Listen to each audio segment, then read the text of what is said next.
Over the past 6 months, you and your ghouls have learned more about each other. Your ghoul, David, person that he supports, is running for mayor in a few months, and he wants your support with that. The person that's running for mayor wants to be more tough on crime, which the drug trade funnels, it helps out the hunters, so that's going to help you out. And as a side thing, there's a Native American land north of Baltimore that he wants to protect. The current mayor is very tough on the police and cracking down on the police force, letting crime get a little bit worse, which is good for the hunters. And then he wants to take over that Native American land to the north. And then as far as your goals, you've realized like if you give them blood, it gives them part of your powers. For example, your dog can rip off a car tire off of a car if you give it blood. So like you've been refraining from doing that. And the police chief, when given blood, can like lift over and knock over a small car on its back. And of course, David becomes bulletproof like you. And then as far as like the three dancers, Emma becomes extremely strong where she could like lift up a motorcycle. Olivia, the Spanish one, can move about half your speed, but she can't maintain it as long freighter. And the last one, Ada, has nothing like physical about her, but her ability to charm an audience goes incredible to the point where the dance club is making $7,500 a month just because of her, and she's become one of the biggest entertainers like in Baltimore. Starting from there, you guys are in the club, you're still learning from each other, and there is a knock on the door. I will answer. A man introduces himself as Jesus Martinez. He's a police investigator, and I am investigating the last known whereabouts of Lisa Buffer. She was a dancer in this community, and we have not seen her for 6 months. In addition to that, Liam Taylor was a health inspector, and on his logs, this was the last place he was seen before he disappeared. He shows you a picture of both of them and says, "Do you know anything about this?" Good if they know. I mean, All right, so roll. I'll do your rolling for you since you guys don't have. So this would go off of subterfuge, which is like subterfuge is your ability to lie in addition to manipulation. So your manipulation is 1 and your subterfuge is 0. So you are a poop liar. And as you're saying that, you're like stuttering your words, and you can tell that he can like see right through you. Anastasia, you're overhearing this conversation, you being the owner of the club. Do you interject at all, or do you say anything more further? yeah, I want to interject. What would All you? right, so Uh-huh. obviously I'm gonna tell him, yeah, we do know them, because he already messed that up. Thank you. All brawn, no brains. He's antisocial. Frater Drew is pretty antisocial. But that comes with consequences, though. He's like a super nerd, best investigator, but he's like pretty antisocial. With a lot of words for sociopath. I feel lucky he just didn't say yes. Yeah. So what would you say, Anastasia? Okay, so I would basically come over and I would look at him like he's an idiot and I'd be like, "What are you talking about? Of course we know who they are. The one girl worked here and we saw the other guy when he came in." Oh, okay. Do you have time to for me to like discuss this in the back for you? Do you have a place to sit down? So yeah, I'm gonna let him come in and I'm gonna bring him into the office. I roll my eyes. Well, why are you saying this right in front of somebody if I'm aware of So like your goals at this by this time cannot say no to anything that you say, and they're all extremely protective of you. So in this place right now it's the three dancers, but none of your goals are there, Anastasia, except for your dog in the basement. So it? the three dancers are giving this guy the eyes as the music is playing in the background, and there's people inside, and you can tell that they're a little bit protective over Frater. But you sit him down in the back office, and he puts the pictures down, and he's asking, "When is the last time you've seen Lisa Duffer?" Okay, so I'm gonna say that Lisa often would do other jobs outside of the club and would get in cars with men. And she left one day in one of the cars that I've seen come by. I know it's pretty understandable. I know that the dancers they come and go through every few months, and then you really don't know what happens to them afterwards. So you say she left with a man in the car. Do you have any video evidence of that happening? So unfortunately, I don't because our cameras went down. I am actually in the process of trying to find a camera of them. Okay. How far back do your cameras record when they do function? So typically we do like a 24-hour recording and I'll review it the next day just to make sure that it's good, and then I wipe it to save storage. Okay. That's understand. That's a lot of storage for camera footage. And do you recall the health inspector, Liam Taylor, coming in here? Yeah, he did come in, but he didn't really do any type of routine inspection. He came in and had a few drinks and was hanging out with the girl. So he didn't give you guys like any grade or anything as far as like the health grade? No, he did not. So he just came in and drank and then left. Yeah, which is pretty typical when we have a lot of politicians come here and a lot of like councilmen come in often to just drink and to hang out with the girls. Now, did he leave with anyone? I wouldn't know. I wasn't here at the time. Now, Frater, you have perception 5, which is basically animal-like. You can smell a faint whiff of of a vampire scent coming off of this guy. You're smelling him more, but you're realizing he's not a vampire, but you can smell the faint scent of another one off him. I feed in the room and I grab him by the neck. All right, so you're no one can stop you when you decide to use your speed. Pretty much no one can stop you. So you got the guy by the neck at this point. Your brawl's won now, so you know a little bit about what you're doing from tumbling around with Anastasia.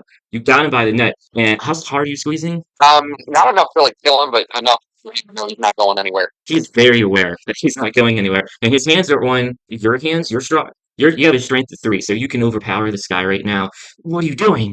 Thank you. You see, he calms down a little bit. I got a word from Nara to come investigate here. Nara. Nara is the leader of the Native American tribe up north. Why is she sending people to ask too many questions?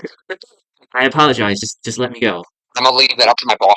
Okay, Anastasia. This I had this planned out as a social thing, but a lot of times your social barriers always end up being turning into physical ones. Stay with him. Jesus Christ. What is part of my character team?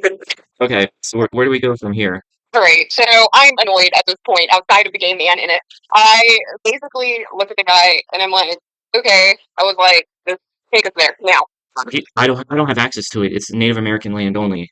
They don't I, they don't even you know follow. I can circle it on a map for you if you let go of my neck. no, if he knows where it is, he needs to take us there. I mean, I can drive. I can drive. I'm not allowed in there. It's, I it's want to made. use my perception to see if he's lying. Let's see. So your empathy is 0, which is like being able to read people, but your perception is 5. But you're getting the feeling that he's telling the truth. Anastasia, you have an intelligence of 5. You don't know the laws especially well about Native American land, but your politician friend probably does, especially because that Native American land is part of the campaign for the mayor that he assists. Alright, so he's taking us there regardless. I don't care. I'm gonna call my politician friend and ask him about how we can get in there. All right, so this is early 90s, so there's no cell phones, but you do use the local phone inside of your club to his politics office and ask for him. You get him on the phone. He is your ghoul. How can I help you, Master? Okay, so I'm gonna tell him to fuck it up. I need him to help me get into this land now. I don't care what he's doing. He said, so David goes over his notes. I can get you there. But you said you went over everything. You're telling me that you have the local health inspector by the throat right now? Is that a metaphor? Okay, I'm gonna tell him that he needs to mind his fucking business and he needs to do what So okay, yes, Master. You want me to drive you there now? yeah, with him in the car, so because I don't want him running off and doing something. Yes. Okay, so he says he's on his way. He hangs up the phone. You have a few minutes before you get there. And I'm gonna drop. okay, he looks very thankful. Thank you, thank you. But again, I don't have access to that Native American land. In fact, I would even be killed if I stepped foot in it. It's cursed. He's gonna die regardless. So can I use my investigation to help figure out what's going on? You can. I mean, to do like a full investigation would take like hours or days. You have like only a few minutes before the politician gets there. Like, so like you don't really have enough time to do like a full investigation right now. What if I took the politician with me to help with the investigation? I mean, it's gonna be like 5 minutes until the guy gets there and drives you over. So you can make a few phone calls in like the 5 minutes. All right, I'll give you this much. You make a few phone calls.